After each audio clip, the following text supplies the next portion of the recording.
There's something different about Daredevil in season 3. It's darker, quieter, more personal. It's not just about Fisk or Dex.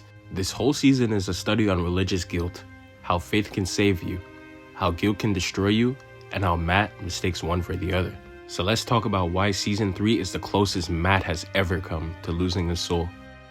Matt was raised Catholic, a religion where pain is tied to meaning. Suffering isn't random, it's purposeful, redemptive, even holy. So when Matt loses his father, his sight, his love, well, twice, and every piece of stability, he internalizes this idea that pain equates to purpose. Season 3 pushes this belief to its breaking point. When he crawls out of that rubble, he doesn't feel grateful. He feels punished.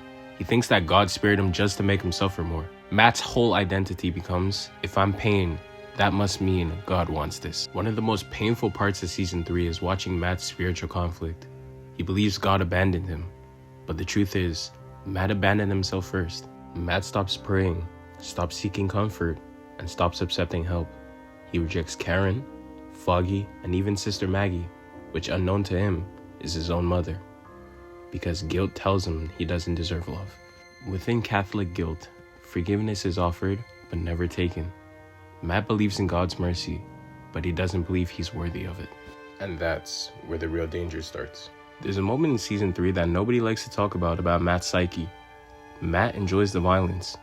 He loves the adrenaline, the release, the silence after a punch connects, and he hates himself for loving it. Maybe it isn't only about justice, Matt. Maybe it's about you having an excuse to hit someone. Maybe you just can't stop yourself. I don't want to stop. And that's the real sin.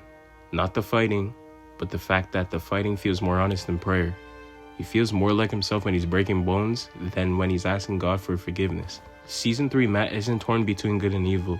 He's torn between who he thinks God wants him to be and who he really is. Most heroes fight to save people, but Matt fights to punish himself. In season 3, every fight is like a confession. Every bruise is a prayer. Every drop of blood feels like he's paying off a debt that he can't name.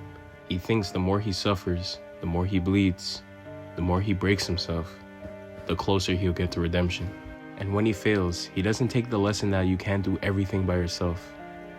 He gives up and makes the decision to throw his life away, luckily being avoided by the sound of a police siren. Leave him. Let's get out of here. And a reminder that Matt's story and his lesson isn't finished.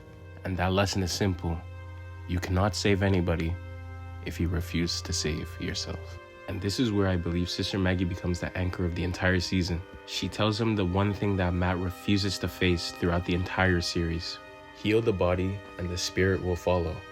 Heal the body and the spirit will follow. It's the other way around. He needs us. And it's the only damn thing that's gotten him out of bed, so please, just do it. And even after Sister Maggie gives him this piece of wisdom, Matt still tries to carry everything by himself. The guilt, the anger, the responsibility for every life in Hell's Kitchen. All of it. Matt thinks he could fight the world alone. He thinks his isolation is his strength. But in season 3, he learns the hardest truth about healing. You cannot rebuild yourself in the dark. But this season shows us something that Matt is terrified to admit. He doesn't just fail alone. He breaks alone. And that's why Karen, Foggy, and especially Rain and Dee matter so much. They don't just help him fight Fisk. They force Matt to face the truth he keeps running from. You cannot heal in isolation. You cannot destroy a monster alone. And you cannot save a city without letting its citizens save you too. Foggy gives Matt clarity. Karen gives him honesty. And Nadim gives him courage. And together, they give something Matt Murdock hasn't had since childhood. A reason to live besides vengeance. And a family to share the weight and the burden of heroism with. So when Matt finally confronts Fisk, the question isn't should I kill him? The real question is, can I become the man I'm meant to be without becoming the demon I fear? You want me to kill you? No prison can keep me. You know that. Come on! Kill me! No! God knows I want you. But you don't get to destroy who I am. You will go back to prison. And you will live the rest of your miserable life in a cage, knowing you'll never have Vanessa. That this city rejected you. It beat answer is only possible because of the people around him. Matt doesn't choose mercy because he's weak.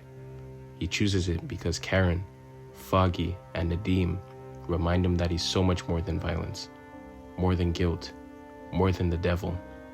He is Matt Murdock, and he is Daredevil. And Matt Murdock and Daredevil don't win alone. Season 3 isn't about Matt falling from God. It's about Matt finally learning who God wants him to be.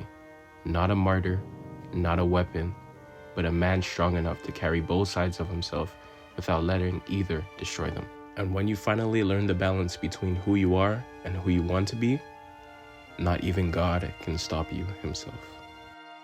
Thank you so much for watching. If you want more psychological breakdowns of heroes who fight their demons harder than their enemies, hit subscribe and hit that like button. We're just getting started up in here.